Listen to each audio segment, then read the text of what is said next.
This news is presented by VMac Infotech. CCTV camera लगवाएं, घर को चारों ओर से सुरक्षित बनाएं। नमस्कार, बहुत बहुत स्वागत आप सब लोगों का जीवन उत्साह न्यूज़ पर। और जीवन उत्साह न्यूज़ के माध्यम से मैं आपको हमेशा लेकर चलता हूं हिमाचल प्रदेश की राजनीतिक हलचल की तरफ, और साथ साथ में प्रयास करता हूं हिमाचल प्रदेश में जो सरकारें कार्य कर रही हैं, जो प्रशासन कार्य कर रहा है, उनकी भी कुछ छवि आपके बीच में लाने का।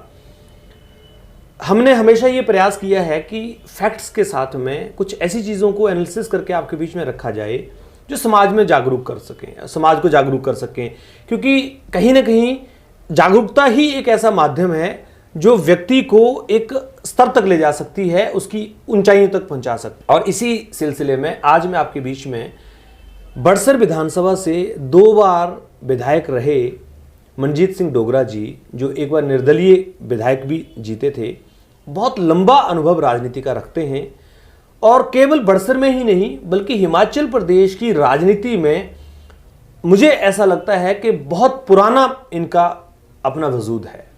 क्योंकि इतने लंबे समय से राजनीति में रहना और हर व्यक्ति को जानना, ये अपने आप में एक बड़ी बात होती है।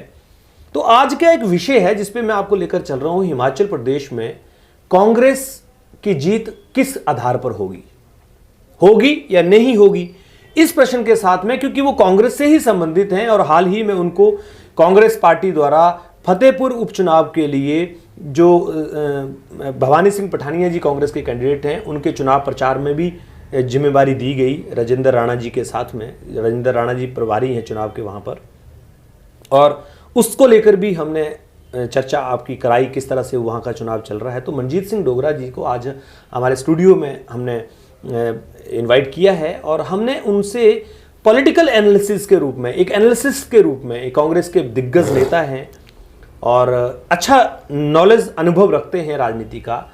तो चुनाव क्योंकि अब जल्दी ही परसों 30 तारीख को आपके बीच में होंगे, तो इससे पहले हम एनालिसिस करेंगे कांग्रेस का।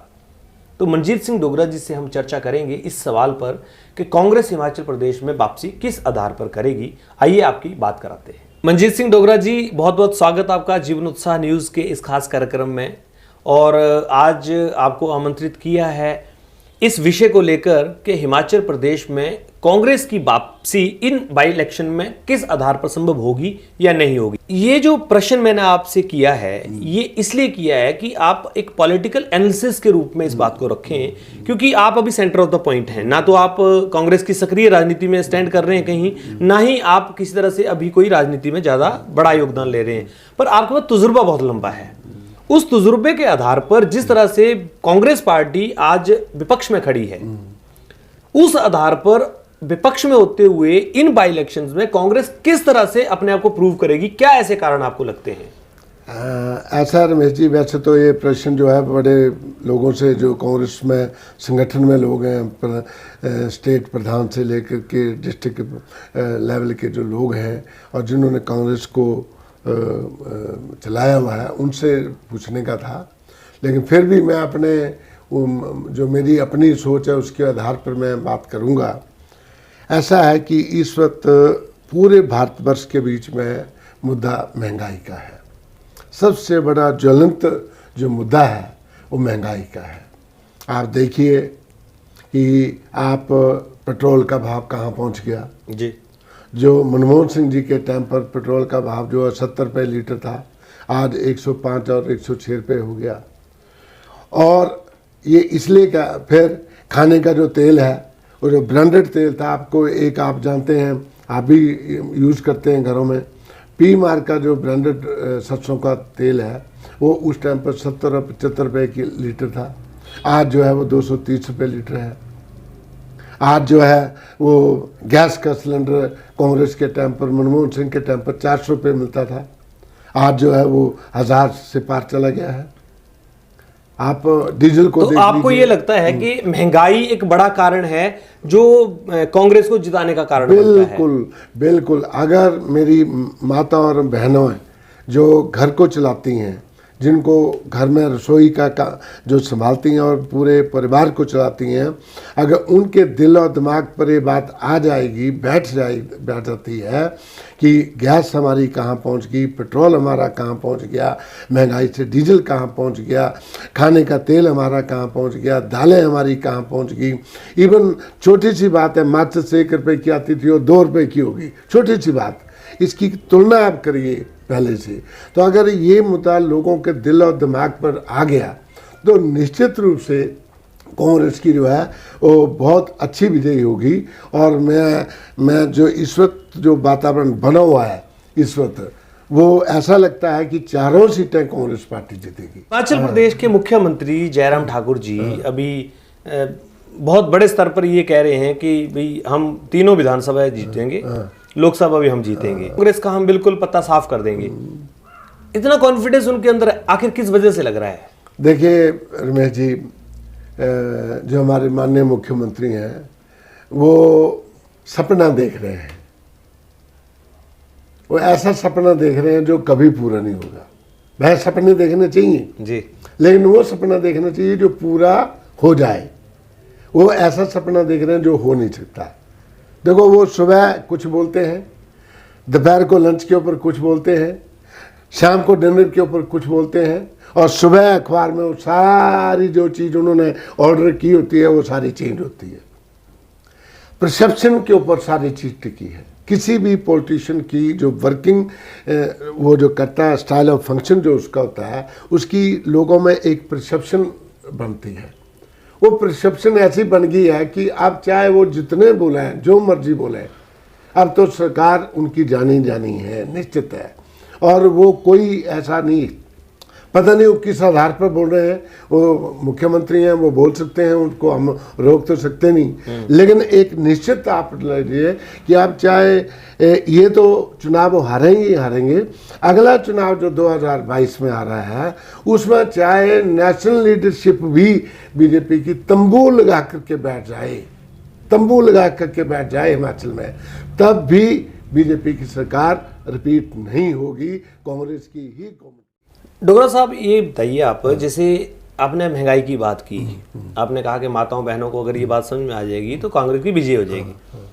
कांग्रेस पार्टी एक बड़ी पार्टी है, इसमें कोई शक नहीं है, लेकिन हिमाचल प्रदेश में चारों सीट के चुनाव होने में इस बार कांग्रेस का कोई भी बड़ा लीडर नहीं पहुंचा। केवल एक पंजाब के जो मुख्यमंत्री हैं चन्नी जी, उनकी जिम्मेवारी लगाई है। अदरवाइज कोई भी केंद्रीय जो चेहरा है वो, जबकि भाजपा से अनुराग सिंह ठाकुर जी यहाँ पर चुनाव प्रचार करने आए, क्या वजह रही सर? क्या ऐसा आपको लगता है? नहीं, ऐसा है रमेश जी, ये कोई इशू नहीं है। ये बात नहीं है कि हमारे केंद्रीय लोग ने, उपचुनावों में अधिकतर उपचुनावों में नहीं आते हैं लोग। बड़ा जो लीडरशिप, नेशनल लेवल की जो लीडरशिप है कांग्रेस की, वो कभी भी उपचुनावों में पार्टिसिपेट नहीं करती है। दूसरा, हिमाचल प्रदेश में हमारे पास अपने ही इस वक्त बहुत सारे दिग्गज नेता हैं, बहुत अच्छे अच्छे नेता हैं। अब जैसे मैं आपको बताऊं, मेरी ड्यूटी 22 तारीख को एक लेटर निकाला था कि भी मेरे को भी वहाँ भेजा गया, तो मैं तो मंडी में था जी, मैं और रंगीला राव हम इकट्ठा काम कर रहे थे जी, लेकिन मुझे एकदम 22 को चिट्ठी आई तो मैं 23 को सुबह वहाँ चला गया। तो राणा जी, राजेंद्र राणा जो हमारे सुजानपुर से विधायक है, उन्होंने बहुत जोर से काम किया जी, और पंचायत में वो प्रभारी थे। हालांकि उनको प्रभारी होने के नाते उनको हर जगह मीटिंग करने की जरूरत नहीं थी, उन्होंने तो मैनेजमेंट करनी थी जी। उन लोगों से जो वहाँ के लोग हैं उनसे काम करवाना था। लेकिन राणा जी ने एक एक दिन में 10-10 मीटिंगें अटेंड की। मैं 5 दिन मैं साथ रहा, 10-10 मीटिंगें, रात के 10 बजे तक हम मीटिंग करते रहे। तो इसी ढंग से आप मंडी में देखिए, आप हमारे विधायक हैं, उनकी ड्यूटी इंद्र दत्त जी की सरका घाट में लगी हैं, मंडी में उधर जो हर सेगमेंट में 17 सेगमेंट में 2-2, 4-4 लीडर हमारे जो है पूर्व विधायक और सिटिंग विधायक और पूर्व मेंबर और बड़े जो एक्स लीडर हैं हमारे प्रधान है कोई, उन सब की ड्यूटियाँ लगी। तो हमारे पास तो अपनी ही टीम बहुत है, उन्हीं को संभालना बड़ा मुश्किल हो रहा था। तो ये मैटर नहीं करता है। हाँ, चन्नी जी आ गए हो, उनका बहुत धन्यवाद कि उन्होंने टाइम निकाला, वो आ गए हो, मुख्यमंत्री हैं, वो तो कहीं भी जा सकते हैं जी। किया है। दूसरी बात एक है रमेश जी कि आपने पार्टी ऑर्गेनाइजेशन से संबंधित आपने कोई बात की है, तो उसके बारे में मैंने इतना झूठ कहना है, वो मैं इसलिए कहूँगा कि आपने संगठन और पार्टी के लीडरों के बारे में बात की। देखो, प्रधानमंत्री जब मोदी जी बने थे, जब प्रधानमंत्री बने थे, तो उन्होंने एक बार नहीं सैकड़ों बार ये स्पीच डिलीवर की है कि मैं कांग्रेस मुक्त भारत चाहता हूँ जी, ये मेरा मिशन है, कांग्रेस मुक्त भारत मैं चाहता हूँ। ये मोदी जी का मिशन था उनका। लेकिन आज क्या हो रहा है, आज हर बीजेपी का जो नेशनल लेवल का प्रवक्ता है, एक से लेकिन इस सभी की बात, वो दिन में 50 बार जब तक वो 20 और 25 और 30 बार और 40 बार कांग्रेस का नाम न लें तो उनका सेंटेंस पूरा नहीं होता है जो बोलना चाहते हैं जी। और बड़े बड़े नेताओं का, मोदी जी खुद कांग्रेस का बार बार नाम ले रहे हैं।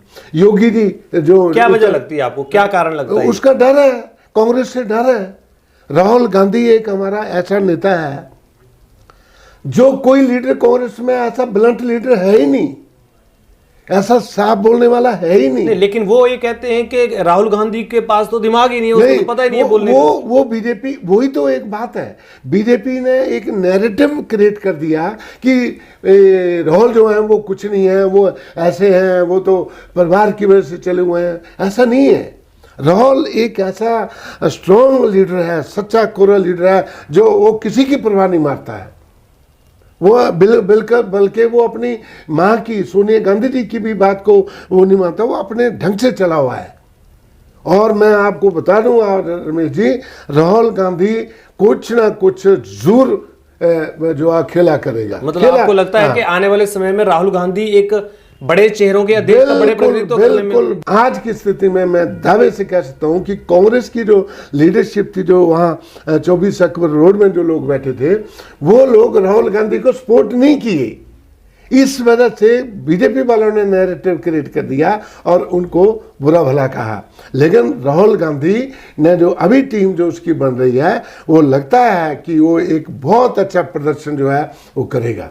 और मैं नीचे, और डर भी बीजेपी को डर किसी से नहीं है।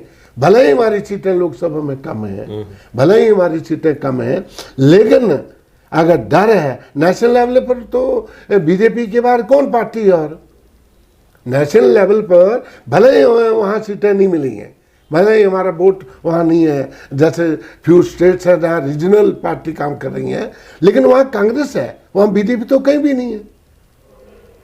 ठीक है नहीं? आपका ये मतलब है कि कांग्रेस पार्टी एक स्ट्रॉन्ग पार्टी के रूप में आगे उतरने वाली है? बिल्कुल 100% कांग्रेस पार्टी का बुरे दिन और अच्छे दिन, कांग्रेस के बुरे दिन थे, हम अच्छे दिन लाएंगे। तो अब लोग तुलना कर रहे हैं कि 2014 में हमारी जो अच्छे दिन थे तो उस टाइम पर अच्छे दिन थे। आज क्या है? आप तो जैसे गन्ने को बेल में पीटते हैं, लोगों ने लोगों की कुचुम्बर निकाल दिया, तो लोग तुलना करेंगे महंगाई से जी। ये चलिए मनजीत सिंह डोगरा जी, आपका बहुत बहुत धन्यवाद। आप इस चर्चा में बने। ये चर्चा और लंबी भी हो सकती है हालांकि, लेकिन समय के साथ हम आपको रेगुलर बुलाते रहेंगे, बीच में आपसे चर्चा करते रहेंगे ताकि लोगों को जागरूकता मिलती रहे। राजनीति अपनी जगह है, लेकिन आपका तजुर्बा अपनी जगह है। जीवन उत्साह न्यूज़ के साथ आप बने, इसके लिए आपका बहुत बहुत थैंक यू। तो दोस्तों, आज हमने आपकी चर्चा कराई बड़सर के एक दिग्गज हस्ती, कांग्रेस के एक बड़े लीडर और 2 बार विधायक रहे हैं यहाँ से। बहुत विकास जो कार्य हुए हैं बड़सर में, उनमें इनका बड़ा महत्वपूर्ण रोल रहा है, ये किसी से नहीं छुपा है। इनसे हमने आज आपकी चर्चा कराई, इनके दिल की बातें भी कोशिश की इनसे जानने की, क्योंकि हर व्यक्ति जिसने मेहनत की होती है, जिसने अपने समाज को कुछ दिया होता है, कहीं ना कहीं समाज से एक्सपेक्टेशंस तो ज़रूर करता है। जीवन उत्साह न्यूज़ के साथ आप इसी तरह से बने रहिए और हमारे चैनल को ज़रूर लाइक कीजिए, फेसबुक पे हमें फॉलो कीजिए। अब आप इंस्टाग्राम पे भी हमारे वीडियोस को, हमारे न्यूज़ को देख सकते हैं। इसी तरह से बने रहिए और क्षेत्र के विकास के लिए बेहतर योगदान दीजिए।